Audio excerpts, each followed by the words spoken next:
তোমাদের 12 দাগের অঙ্কের পরে এবার আমরা 13 দাগের অঙ্কটা করতে চলেছি।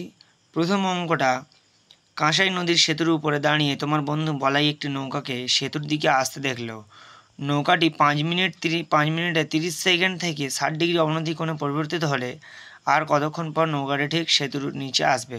আচ্ছা, হাইট অ্যান্ড ডিস্টেন্সে যদি তোমরা ছবিটা আঁকতে পেরেছো তাহলে তোমাদের কিন্তু সব কিছু ক্লিয়ার হয়ে যাবে। দেখো এবারে প্রথমে ধরে নাও এই বিসিটা কিন্তু একটা নদী আছে। এবারে এই যে এবি আছে, এইটা হচ্ছে বলয়ের পোর্শনটা। এখান থেকে সে দেখছে যখন নৌকাটা সি বিন্দুতে আছে এবং ও কোথাতে দেখছে এ বিন্দু, মানে পাড়ের সাপেক্ষেতে নদীটা সবসময় নিচে থাকে। যদি সমান হয়ে যায় তাহলে তো জলস্তর তো পাড়ের উপরে চলে আসবে, নিশ্চয়ই পাড়টা উঁচুর দিকে আছে, তাহলে সে এখানে দাঁড়িয়ে আছে। এইখান থেকে সে যখন দেখছে 30 ডিগ্রি অবনতি কোণে এই নৌকাটা এখানে ছিল। যখন সে সি থেকে ডি বিন্দুতে আসে তখন তার 5 মিনিট টাইম লেগেছিল। তাহলে বলছে ডি থেকে যখন বি মানে সেতুর কাছাকাছি যখন সে চলে আসবে তখন তার কত সময় লাগবে, সেটাই হচ্ছে অঙ্কের মেন জিনিসটা। কাঁসাই নদীর সেতুর উপরে দাঁড়িয়ে বলাই একটি নৌকাকে সেতুর দিকে আসতে দেখলো। নৌকাটি 5 মিনিটে 30 ডিগ্রি থেকে 60 ডিগ্রি অবনতি কোণে পরিবর্তিত হলো। এটা বইয়ের লাইন আমরা লিখে দিয়েছি। এখন ত্রিভুজ এবিসি এর ক্ষেত্রে, মানে বড় ত্রিভুজের ক্ষেত্রে এসি বিটা 30 ডিগ্রি, তাহলে ট্যান 30 ডিগ্রি সমান সমান কী হয়, যখন কোনো একটা অ্যাঙ্গেল ধরা হয় তার সামনের বাহুটা লম্ব হয়, তাহলে ট্যান 30 ডিগ্রি সমান সমান লম্ব বাই ভূমি মানে এবি বাই বিসি। ট্যান 30 মানে 1/√3, আর বিসি মানে কি দেখো বিডি প্লাস ডিসি, তাহলে বিডি প্লাস ডিসি লিখতে পারি আমরা। আর বিডি প্লাস ডিসিটা একের সঙ্গে গুণ হলে বিডি প্লাস ডিসি সমান সমান √3 ইন্টু এবি, এটা 1 নম্বর সমীকরণ দিলাম আমরা। আবার ত্রিভুজ এবিডি এর ক্ষেত্রে এবিডি কোনটা না, এবিডি মানে ছোট্ট ত্রিভুজ যেটা 60 ডিগ্রি অ্যাঙ্গেল করেছে। এবিডির ক্ষেত্রে এডিবিটা 60 ডিগ্রি, অতএব ট্যান 60 ডিগ্রি কি লম্ব বাই ভূমি, তাহলে এবি বাই বিডি। ট্যান 60 মান √3 এবি বাই বিডি, তাহলে এবি সমান সমান কত হবে √3 ইন্টু বিডি। এটা 2 নম্বর ইকুয়েশন। তাহলে 1 নম্বর ইকুয়েশন আর 2 নম্বর ইকুয়েশনকে যখন আমরা কম্পেয়ার করব তাহলে এবির জায়গায় আমরা কী লিখব, √3 বিডি, মানে এই যে এবি আছে এখানে √3 বিডিটা লিখে দেবো। তাহলে বিডি প্লাস ডিসি মানে বিডি প্লাস ডিসি সমান সমান √3 ইন্টু এবির জায়গায় কত লিখবো, √3 ইন্টু বিডি। তাহলে √3 আর √3 গুণ করলে 3 বিডি হয়ে যাবে, আর এই বিডিটা সমান চিহ্ন ওদিকে গেলে মাইনাস হয়ে যাবে। তাহলে ডিসি সমান সমান 2 বিডি হয়ে গেল। তাহলে একটা জিনিস ভালো করে দেখো, এই যে ডিসি সমান সমান যদি 2 বিডি হয় তার মানে এই ডিসিটাকে বলছে এটা 2 বিডি, মানে এইটা যদি এক্স হয় তাহলে এটা হবে 2x। তাহলে 2x দূরত্ব যেতে তার টাইম লাগছে 5 মিনিট, তাহলে এক্স দূরত্ব কত যাবে, সে 2.5 মিনিটে। সেটাই দেখো এখানে 2 বিডি দূরত্ব অতিক্রম করতে সময় লাগে 5 মিনিট, তাহলে বিডি দূরত্ব অতিক্রম করতে কত লাগবে, 5 আর 2 মিনিট অর্থাৎ 2.5 মিনিট। এবার পরের ম্যাথটা আমরা দেখব কি বলছে। এবিসিডি একটি আয়তাকার মাঠ। এই ম্যাথটা কিন্তু আমাকে মনে হলো যে একটু ইম্পর্ট্যান্ট আছে, আর ইম্পর্ট্যান্ট মানে এই অঙ্কগুলো একটু বুদ্ধির খেলা আছে এখানে, সে দেখতে পাবে একটু পরে। এবিসিডি একটি আয়তাকার মাঠ, এই মাঠের একটি কোণা এ তে একটি উলম্ব দণ্ড আছে। বি, সি ও ডি থেকে দণ্ডের শীর্ষের উন্নতি কোণ যথাক্রমে আলফা বিটা গামা হলে দেখা যায় cot square alpha plus cot square beta সমান সমান কট স্কোয়ার গামা। তাহলে এবিসিডি আয়তাকার ছবিটা দেখে নাও কি সুন্দর এঁকেছি।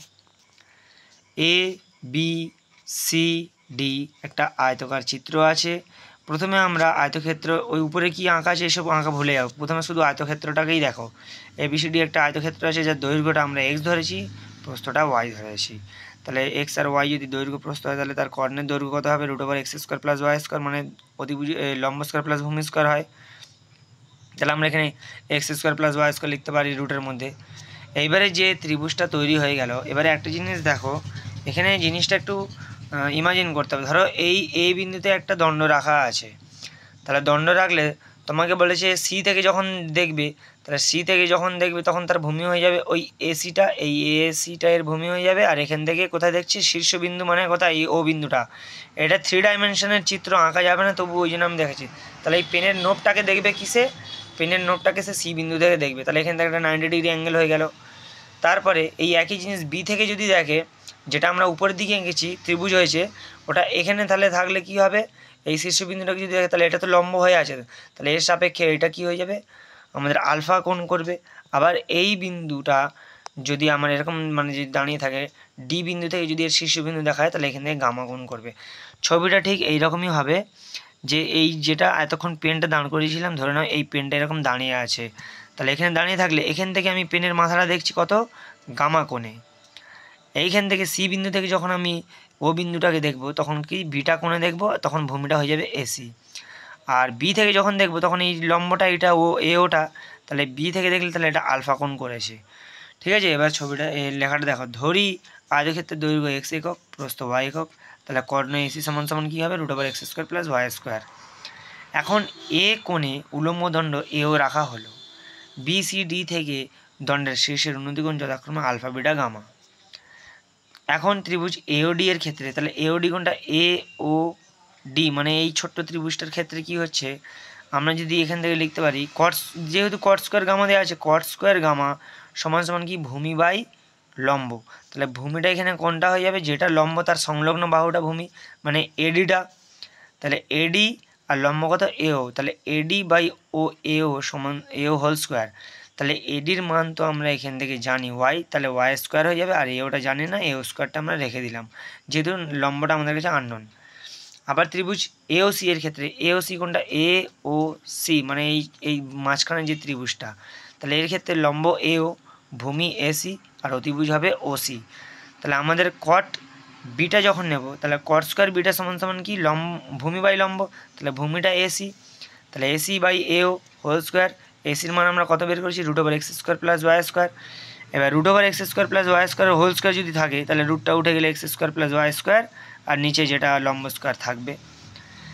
একইভাবে কী হবে, এবং ত্রিভুজ ও এ বি এর ক্ষেত্রে cot² আলফা সমান সমান ab² / a²। তাহলে এই যে এ ও বি ত্রিভুজটা কোনটা আগে আমি দেখতে হবে, এ ও বি মানে মাথার এই ত্রিভুজটা, মাথার ত্রিভুজটা দেখে মনে হচ্ছে যেন সমবাহু ত্রিভুজ, কিন্তু না, এটা কিন্তু লম্বভাবে আছে। বললাম না 3 ডাইমেনশন, এই আঁকাটা দেখে মনে হবে ভুল, কিন্তু এটা অ্যাকচুয়ালি রাইট আঁকা, কিন্তু লম্বটা এইভাবে দাঁড়িয়ে থাকবে। তো এখন তাহলে এবি বাই এও তার হোল², তাহলে এবিটা কত এক্স, আর এওটা জানি না, x² / a² হয়ে গেল। এবার আমরা কি লিখবো, বামপক্ষ, যেটা আমাদের প্রমাণের লাইনটা দেওয়া ছিল, cot² আলফা + cot² গামা সমান সমান cot আলফা কত পেয়েছি আমরা, cot আলফাটা পেয়েছি আমরা x² / a², আর cot গামাটা y² / a²। এটাকে যদি আমরা এলসিএম করি a² নিচে আসবে, উপরে x² + y²। আর এই টার্মটার মানেই কি দেখো, cot² বিটা না, এটাই আমাদেরকে প্রমাণ করতে ছিল, cot² আলফা + cot² গামা সমান সমান cot² বিটা। তাহলে cot² আলফা + cot² গামা সমান সমান cot² বিটা প্রমাণিত। এটাই তোমাদের হচ্ছে গিয়ে 13 দাগের অঙ্কটা। হ্যাঁ, 13 দাগের অঙ্কটা হয়ে গেল। এবার আমাদের আর দুটো মাত্র দাগ বাকি আছে, খুব তাড়াতাড়ি তোমাদেরকে ভিডিওটা প্রোভাইড করে দেবো। তোমরা কন্টিনিউ এগুলো প্র্যাকটিস করতে থাকো। এই অঙ্কগুলো তোমরা বইতে দেখতে পাবে না, কিন্তু বাই মিস্টেক এগুলো পরীক্ষায় হয়তো চলে আসতে পারে। ওই জন্য আমাদেরকে সব কিছুর জন্য ভালোভাবে প্রস্তুত হয়ে থাকতে হবে।